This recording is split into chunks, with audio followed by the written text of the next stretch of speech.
घटना याद आती है। दो भाई थे, इतना प्रेम दोनों में, इतना प्रेम दोनों में कि कहीं जाएं तो साथ में, खेलें तो साथ में। छोटे छोटे थे तो दोनों अगर दरवाजे पर खेल रहे हो और एक अगर अंदर आ जाए तो दूसरा रहता नहीं, वो भी अंदर आ जाता। खाएं तो एक ही थाली में, सोएं एक साथ, पढ़ने जाएं एक साथ। इतना प्रेम कि जब वो दोनों भाई बड़े हुए, सज्जनों बड़े गौर से बात सुनना, समाज वाले, रिश्तेदार, मोहल्ले वाले उनके प्रेम की दाग देने लगे कि अगर प्रेम हो तो इन दोनों भाइयों की तरह है। लोग उन्हें दूसरा राम और भरत मानते थे कि इनका प्रेम तो ऐसा है दोनों का जैसे राम और भरत का था। लेकिन समय बदला, विवाह हुआ, और जैसे ही महाराज विवाह हुआ बात बिगड़ने लगी। दोनों की स्त्रियां जब शाम को काम धाम करके दोनों के पति आए तो वो भरने लगी। वो जेठानी ये कह रही थी, वो ये कह रही थी देवरानी, उन्होंने आज ये अच्छी चीज बना ली, स्वयं ही खा ली, हमें नहीं दी, हमारे बच्चों को नहीं दी। लेकिन जो दोनों भाई थे वो अपनी अपनी पत्नियों को समझाए, नहीं नहीं ऐसा नहीं है, हो गई होगी गलती। दोनों लोगों की पत्नियां दोनों भाइयों के प्रति जहर का बीज बोने लगी। देखो तो हमें बंटवारा चाहिए, बंटवारा। भाइयों ने कहा हमारे घर में कौन है, हम दो ही तो भाई हैं, माता पिता हैं, और बंटवारा हम किससे कर दें कि जिस तरह एक शरीर में केवल एक ही दिल होता है और कोई कहे कि इस दिल का बंटवारा कर दो, आधा तुम ले लो आधा तुम ले लो, तो ये शरीर कैसे चलेगा। इस घर का हम दोनों भाई दिल हैं, और यदि हम ही अलग हो जाएंगे तो फिर ये घर घर नहीं शमशान बन जाएगा। दोनों भाइयों में इतना प्रेम था कि बड़ा भाई अगर कमाने जाए, पहले कमाने लगा था, छोटा भाई कुछ करता नहीं था, कमा करके घर आए, और अगर छोटा भाई कह दे कि हमें ये कपड़ा चाहिए, वो अपने पैसे से उसे दे देता। बल्कि जो बाहर जाता है उसे ज्यादा कपड़ों की आवश्यकताओं की चीजों की आवश्यकता होती है, लेकिन वो अपना मन मार के वो अपने छोटे भाई को दे देता। तेरा मन है तू ले ले, तुझे ये कपड़ा अच्छा था। कि उन दोनों के प्रेम में, उनकी जिंदगी में एक ऐसा बीज होने लगा, जहर का पौधा उगने लगा। ऐसा विष बो दिया कि उन दोनों भाइयों को अलग अलग होना पड़ा, न चाहते हुए। और जिस दिन महाराज वो दोनों अलग हुए, मुख से शब्द नहीं निकल रहे, लेकिन हृदय रो रहा है। जिस तरह एक मछली जल के बिना नहीं रह सकती, वैसे वो दोनों भाई थे, अलग अलग रहने लगे। लेकिन पत्नियों के कोप से वो दोनों मिले ना, लेकिन खेत में कहीं जाते तो दोनों खूब गले लग के रोते कि भैया क्या बताऊं, अगर मुझे ये पता होता कि विवाह के बाद हम दोनों साथ नहीं रह पाएंगे तो हम विवाह ही ना करते। और ऐसी दशा जिन लोगों के साथ हुई है, एक भाई भाई का प्रेम वो केवल भाई समझ सकता है। एक बड़ा भाई छोटे भाई के लिए क्या करता है, छोटा भाई बड़े भाई के लिए क्या करता है। प्रसंग जब होता है तो अश्रु रोक नहीं पाते हैं। बहुत एक अगाध प्रेम की बात। घर में नहीं मिल पाते दोनों पत्नियों की वजह से, लेकिन खेत में जाते तो दोनों गले लग जाते कि भाई अब क्या बताऊं, अब हम यहीं मिल लिया करेंगे। वो फिर से रो करके आंसू पोंछ करके महाराज वो अपने दोनों घर में चले जाते।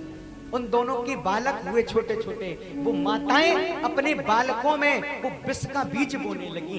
तेरे चाचा ऐसे है ना, तेरे भैया ऐसे, तेरे दाऊ ऐसे।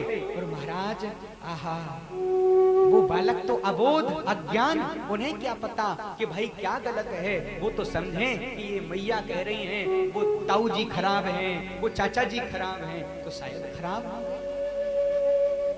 लेकिन मैं तो ऐसी माताओं के लिए मैं क्या कहूं, ऐसी माताओं को तो ये लोग मां कहने के लायक नहीं है, जो अपने बालकों को ऐसी गंदी शिक्षा देते हैं। और मैं हाथ जोड़ता हूं जितने लोग हमारी कथा सुन रहे हैं कि आप लोग ऐसा मत करिए कि जिस घर में बहुत अच्छा प्रेम है, लोग शायद वहां सूखी रोटी खा रहे हैं लेकिन बड़े प्रेम से रह रहे हैं, और आपके आने के बाद भाई भाई बात नहीं करना चाहते, भाई भाई महाराज सामने नहीं बैठ पा रहे हैं। भाई भाई में ऐसा विद्रोह हो गया महाराज कि अगर सामने आ जाए तो सर ही कलम करा दें। अगर ऐसी आप लोग शिक्षा सीख करके आई हैं तो महाराज ये बहुत बुरी बात है। आपको वो परमात्मा कभी माफ नहीं करेगा। कैसे आपके माता पिता ने शिक्षा दी है, कैसा आप सीख के आई हैं कि आप प्रेम का विद्रोह करा रहे हैं।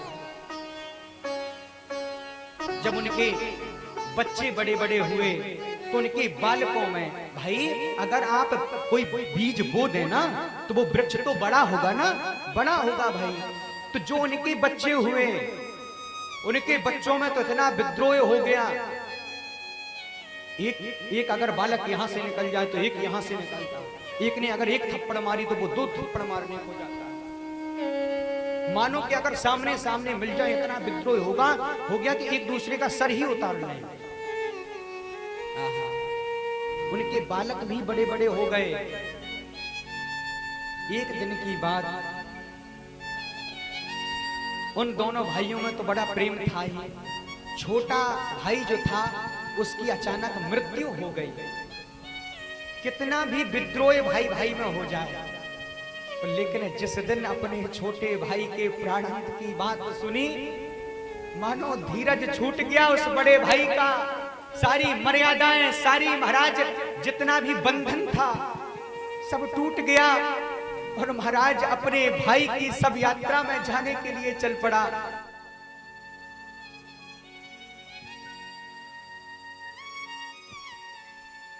लेकिन आज उनके बालकों ने अपने पिता को पकड़ करके बाहर कर दिया, कमरे में ले जाकर के बैठ दिया।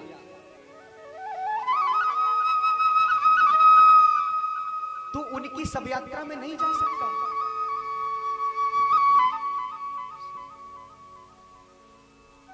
वो छटपटा रहा है बड़ा भाई कि मेरा निवेदन है आपसे, मेरा छोटा भाई था, हृदय का कलीजा था, मैंने उसे खिलाया है, मैंने अपने हाथ से महाराज उसे भोजन कराया है, मैंने जो वस्त्र नहीं पहने मैंने उस वस्त्रों को उसे दिया है। इस बात को वो भाई समझ सकते हैं कि भाई भाई का क्या प्रेम होता है। छड़फड़ाता रहा। बालकों ने उसे कोठरी में बंद कर दिया, उसकी पत्नी ने कोठरी में बंद कर दिया। सब यात्रा निकल गई, जल गया। पत्नी ने कह दिया अपने बालकों से कि इनको बाहर मत निकलने देना, उस अधर्मी कुलक्षी के यहाँ मेरा पति नहीं जाएगा, वो मर गए हों। बेचारा बड़ा भाई मजबूर है। धीरे धीरे वो त्रयोदशी का दिन आया। त्रयोदशी का दिन आया तो उसे मन में ये हुआ कि शायद हम छोटे भाई के सब यात्रा में 4 कदम नहीं चल पाए, लेकिन हम अपने भाई का भंडारा जरूर खाएंगे, जिससे हमारे भाई को आत्मा की शांति बिल्कुल मिलेगी। लेकिन आज क्या हुआ, आज उसके बालकों ने ही, पत्नी ने स्वयं मिलकर के उसको महाराज जबरदस्ती कमरे में ढकेल के बैठ दिया, हाथ पैर बांध दिया कि ये कहीं जाना पाए। रोता रहा बेचारा, नेत्रों से अश्रु निकलते रहे कि हे विधाता, हे सांबले सरकार, क्या घड़ी आई है कि मैं आज अपने छोटे भाई के भंडारे में तक सम्मिलित नहीं हो पा रहा। सारी रात बहुत जब हो गई, सारे रिश्तेदारों ने जब भोजन कर लिया, और जब सब लोग महाराज रिश्तेदार व्यवहारी गांव के जब भोजन करके जब चले गए, तो महाराज चतुर्थ वर्ग के लोगों से कह दिया कि अब तुम लोग आ जाओ, तुम लोग भोजन कर लो। इनके घर वालों ने भी सोचा कि अब ये क्या खाने जाएंगे, अब तो सब रिश्तेदार खा पी के चले गए, अब ढील दो इनको। और महाराज अब इनको जैसे ही छोड़ दिया, और जैसे ही छोड़ा महाराज, आहा, ये तुरंत ही किनारे से, घर के पीछे से अपने पुत्रों की नजर बचा करके देखा कि आज भंडारे में कोई नहीं है, भंडारा महाराज समाप्ति की ओर है, सारे रिश्तेदार भंडारे को खा चुके हैं। चतुर्थ वर्ग के प्राणी भोजन कर रहे थे महाराज, बेचारे से रहा नहीं गया, भंडारे को देख करके हृदय छूट गया। और पता है, जहां पर सबके चप्पल जूता उतरे हुए थे, वो बड़ा भाई उन्हीं चप्पल जूता जहां लोगों के उतरे थे वहीं गया, और उसी चप्पल जूता के पास में बैठ गया, मानो अछूत हो, और अछूत हाथ जोड़ करके बैठा है कि तू मुझे महाराज अपने भाई का प्रसाद दे दे। एक गांव का कोई बूढ़े बुजुर्ग होंगे, उसने देखा कि भैया ये तो बड़े दादाजी हैं, और ये महाराज अछूतों के साथ में उनके जहां चप्पल जूते डले हैं वहां हाथ जोड़े रो रहे हैं, वहां पत्तल लिए बैठे हैं। घर में गए, 20 फटकार लगाई कि नालायकों, मूर्खों, देख तेरा बड़ा दादा चप्पलों के पास में बैठा है, तुम्हारी लड़ाई थी ठीक है, लेकिन आज उन्हें अपने सम्मिलित तो कर लेता। उन बालकों की भी बुद्धि पलटी, वो भी भाग के गए। आज हृदय से लगा लिया, दादाजी हमसे गलती हो गई। उसने कहा अब जो हो गया सो हो गया, मैंने अपने भाई की सब यात्रा में तो कदम नहीं रख पाया, लेकिन अब मेरे मन में केवल एक ही आस है, हमारे छोटे भाई तो चले ही गए हैं, लेकिन अब मैं भी कुछ ज्यादा दिन रहने वाला नहीं हूं, लेकिन हमारे दोनों लोगों की आत्मा को तभी शांति मिलेगी जब हमारे 5 पुत्र और तुम 4 पुत्र हो, तुम सब मिलकर के एक हो जाओ, आहा, तब हम भी कृतार्थ हो जाएंगे, तुम भी मिल जाओ। पहले लोग बिना पढ़े हुए होते थे तो परिवार मिलकर के चलते थे, और आज हम लोग पढ़े हुए हैं तो घर में विवाह होते हुए आते हैं तो कहते हैं हम माता पिता के साथ में नहीं रहना चाहिए। और आज इस बूढ़े की वजह से वो परिवार फिर से मिल गया, फिर से मिल गया, फिर से मिल गया। भाई भाई का प्रेम ही अलग होता है, बड़े अनमोल हैं ये खून के रिश्ते। मेरा निवेदन है आपसे, बड़े अनमोल हैं ये खून के रिश्ते, इनको तू बर्बाद ना कर, मेरा भी हिस्सा ले ले, पर घर में तू दीवार ना कर। घर में अगर दीवार हो ही गई है तो मन में दीवार ना कर, मेरा भी ले ले तू हिस्सा, लेकिन मन में तू दीवार ना कर।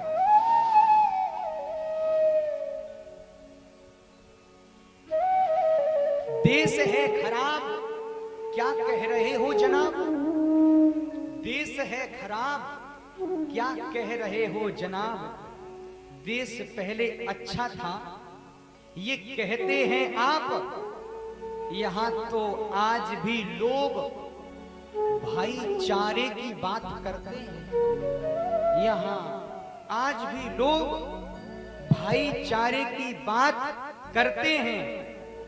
भाई से अपना संबंध इस कदर जोड़ते हैं कि खुद मलाई खाकर भाई के लिए चारा छोड़ देते हैं, खुद मलाई खाकर भाई को देते हैं। भाई भाई का संबंध जीवन में अब जहां अटक जाएंगे, ये एहसास कर लेना, संसार का आपका कोई भी मित्र हो, कोई भी व्यक्ति हो, कितना भी खास हितैषी हो, तुम्हें तुम्हारे परिवार की तरफ से भड़काने वाला कोई कितना भी दोगला व्यक्ति हो,